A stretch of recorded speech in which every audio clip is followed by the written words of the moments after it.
RDSS phase 2 को लेकर collectorate में बैठक, नए GSS और क्षमता वृद्धि के प्रस्ताव तैयार होंगे। सांसद राहुल कस्वां ने डिस्ट्रिक्ट इलेक्ट्रिसिटी कमेटी की बैठक में बिजली व्यवस्था की समीक्षा की, वंचित धानियों का सर्वे कराने के निर्देश। सांसद राहुल कस्वां ने शनिवार को कलेक्टरेट सभागार में डिस्ट्रिक्ट इलेक्ट्रिसिटी कमेटी (डेक) की बैठक लेकर जिले में RDSS योजना के तहत चल रहे विद्युत कार्यों की समीक्षा की। बैठक में जिला कलेक्टर अभिषेक सुराणा सहित विद्युत विभाग के अधिकारी मौजूद रहे। बैठक के दौरान सांसद ने RDSS फेज 2 के तहत नए कार्यों के प्रस्ताव तैयार करने के निर्देश दिए। उन्होंने कहा कि जिले के कई GSS ग्रिड सब स्टेशन पर अधिक लोड के कारण विद्युत आपूर्ति प्रभावित हो रही है। ऐसे में क्षमता वृद्धि की आवश्यकता वाले GSS की सूची तैयार करने के साथ नए GSS निर्माण के प्रस्ताव भी तैयार किए जाएं, ताकि उन्हें भारत सरकार से स्वीकृति दिलाई जा सके। सांसद ने बताया कि RDSS फेज 1 के तहत जिले में करीब 750 करोड़ रुपये की लागत से विद्युत इंफ्रास्ट्रक्चर मजबूत करने और धानियों के विद्युतीकरण के कार्य चल रहे हैं। इनमें करीब 193 करोड़ रुपये की लागत वाले लॉस रिडक्शन के कार्य लगभग 62% पूरे हो चुके हैं। वहीं 254.5 करोड़ रुपये की लागत से घरेलू एवं कृषि विद्युत लाइनों के पृथक्करण का कार्य करीब 50% पूरा हो चुका है। धानियों में विद्युतीकरण के लिए करीब 310 करोड़ रुपये के कार्य भी शुरू हो चुके हैं। सांसद ने अधिकारियों को इन कार्यों में तेजी लाने के निर्देश दिए। सांसद राहुल कस्वां ने बताया कि पूरे संसदीय क्षेत्र में करीब 47,000 धानियों में स्थित घरों का विद्युतीकरण किया जाना है।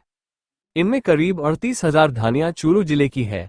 उन्होंने अधिकारियों को निर्देश दिए कि जो धानियां अभी विद्युतीकरण से वंचित हैं, उनके आवेदन लेकर सर्वे कराया जाए, ताकि पात्र वंचित परिवारों को भी योजना में शामिल किया जा सके।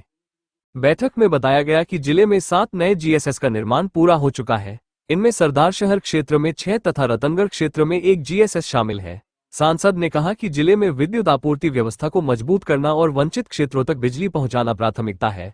RDSS के आगामी चरण में आवश्यकता के अनुसार नए GSS और क्षमता वृद्धि के प्रस्ताव तैयार कर भारत सरकार से स्वीकृति दिलाने की दिशा में कार्य किया जाएगा। गवर्नमेंट ऑफ इंडिया की डिस्ट्रिक्ट इलेक्ट्रिसिटी कमेटी बनी हुई है। डिस्ट्रिक्ट इलेक्ट्रिसिटी कमेटी चेयरमैन के रूप में सांसद हैं, सभी विधायक भी साथ होते हैं इसमें।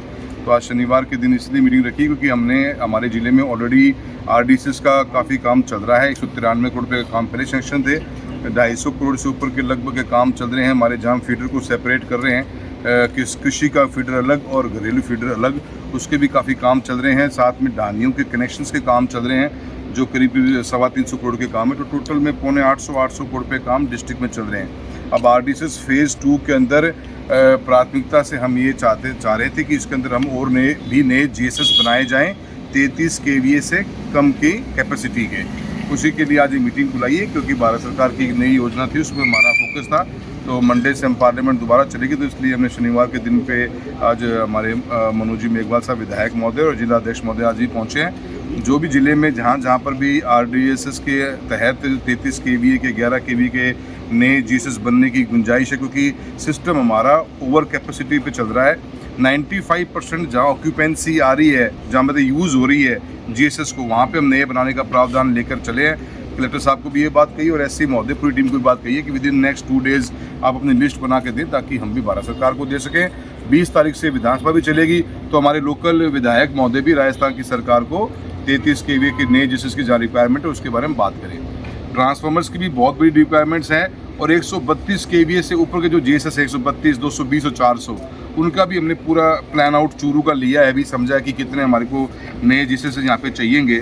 तो सारी बातें काफ़ी इसमें, क्योंकि जो स्ट्रक्चर हमारा बना हुआ है 132 से ऊपर का, वो बहुत पुराना है, 1965 के इक्विपमेंट्स लगे हुए हैं। तो काफ़ी डिटेल में चर्चा करके ढांचा तैयार किया, ताकि आने वाले समय के अंदर बिजली का ढांचा चूरू में मजबूत रहे।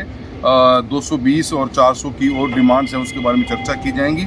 इसीलिए आज एक मीटिंग बुलाई है, और उम्मीद करते हैं कि मंडे ट्यूसडे तक हमारे को रिपोर्ट मिल जाए, तो चूरू जिले के अंदर हम और भी पैसा RDSS में लाएं, ताकि लोगों के किसानों को खेती का समय आए दिन मोटरें जलती है, लोड बढ़ता है। शहरों के अंदर भी गर्मियों के मौसम में सिस्टम पूरा ओवरलोड हो जाता है, कभी ट्रिपिंग होती है। तो ये सब समस्याओं से निजात पाने के लिए आज छुट्टी के दिन मीटिंग करी है। उम्मीद करते हैं कि इसका फ़ायदा मिलेगा।